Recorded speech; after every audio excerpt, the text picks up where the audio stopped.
Assalamualaikum warahmatullahi wabarakatuh. Perkenalkan, saya Nurul Istiqomah dengan NIM 2110095 dari Pendidikan Sejarah 4B. Dibuatnya video ini adalah untuk memenuhi ujian akhir semester mata kuliah Sejarah Peradaban Timur. Hai teman-teman semua, di video kali ini saya akan mencoba membahas mengenai dampak kebijakan Sakoku atau politik isolasi pada masa Kesuburan Tokugawa. Nah, sebelum kita membahas lebih jauh, sebaiknya kita mengetahui terlebih dahulu letak geografis Kesuburan Tokugawa. Daerah Kesuburan menjadikan Jepang sangat tertutup dari budaya luar. Hal ini terjadi karena letak geografisnya terpisah dari dataran utara Asia. Selain itu, Jepang juga terhalang oleh lautan luas di bagian timur, yaitu Samudra Pasifik, yang menjadikan salah satu alasan mengapa Jepang menjadi negara yang terisolir.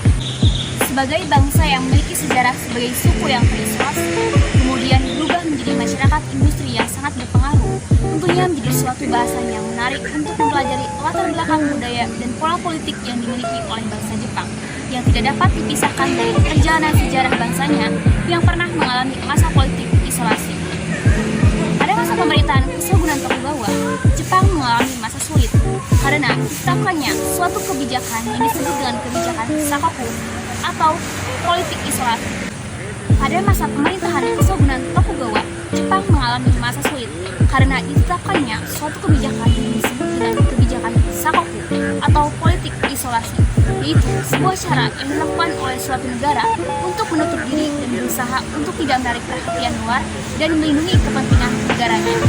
Sehingga selama kebijakan ini ditetapkan, rakyat Jepang dilarang untuk keluar dari negeri. Begitupun sebaliknya, negara asing tidak diperkenankan untuk bisa memasuki negara Jepang. Hal ini dilakukan untuk membentuk masyarakat yang setia terhadap pemerintahan Jepang, serta agar rakyat Jepang tidak terpengaruh oleh negara luar, sehingga dapat menjadikan Jepang sebagai negara feodalisme yang kuat. Kebijakan ini berlaku selama 2 abad lamanya, yaitu sejak tahun 1638 hingga tahun 1863. Kebijakan ini telah bermula dari kedatangan bangsa Portugis ke Jepang yang memberikan pengaruh kepada rakyat Jepang. Salah satunya adalah dengan menyebarkan agama Kristen di Jepang, sehingga setelah datang Portugis menjadikan agama Kristen berkembang di Jepang. Maka sejak saat itu Tokugawa tersadar bahwa kedatangan Portugis ke Jepang adalah untuk mengimperialisme. Tokugawa meyakini bahwa kedatangan Portugis latar belakangi dengan adanya keinginan untuk mencari kekuasaan, menyebarkan agama, dan mencari kejayaan. Hal ini sangat mengancam Tokugawa dan menciptakan kekhawatiran akan negaranya jatuh ke cengkraman Portugis. Terlebih pada saat itu Jepang memanut sistem feodal, maka sejak saat itu kebijakan Sakoku diberlakukan.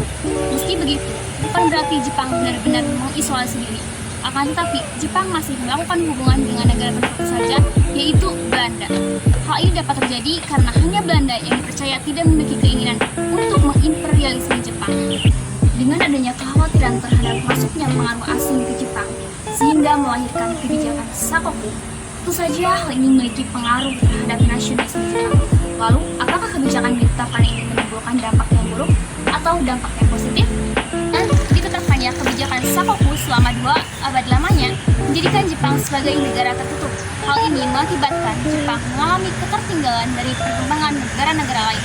Jepang menjadi negara yang tertinggal dari zaman. Ketika negara-negara lain telah beralih ke era industri serta mulai menggunakan teknologi-teknologi canggih, Jepang masih berfokus pada memajukan bidang pertanian. Namun, di balik dampak tersebut, terdapat dampak positif yang dirasakan oleh Jepang, yaitu adanya kemajuan yang sangat pesat dalam segi perdagangan, pertanian, kebudayaan, serta pendidikan yang patriotis. Selain itu, dengan adanya kebijakan tersebut, membentuk nasionalisme yang tinggi dari rakyat Jepang. Ketika Tokugawa mengambil kebijakan untuk menutup negara, maka pemerintah justru mempunyai kesempatan yang besar untuk memperbaiki pola pikir masyarakat. Dapat dikatakan bahwa masa Sakoku adalah masa Jepang menjadi kepompong. Dalam masa Sakoku, masyarakat Jepang banyak belajar memahami bangsanya sendiri dengan bangsa lain. Negara yang tertutup menghasilkan kondisi yang kondusif untuk membangun nasionalisme masyarakat.